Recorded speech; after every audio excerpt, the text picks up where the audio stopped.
Hello, so today we're gonna teach you how to delete TikTok messages for everyone. So let's go start it by clicking the app.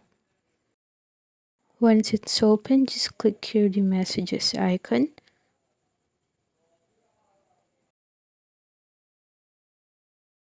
So now let's just scroll down here where we can see the messages of different accounts. Let's long press this one.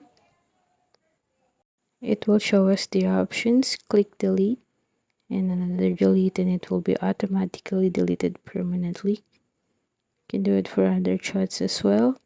Just be sure to click the delete and every messages will be gone.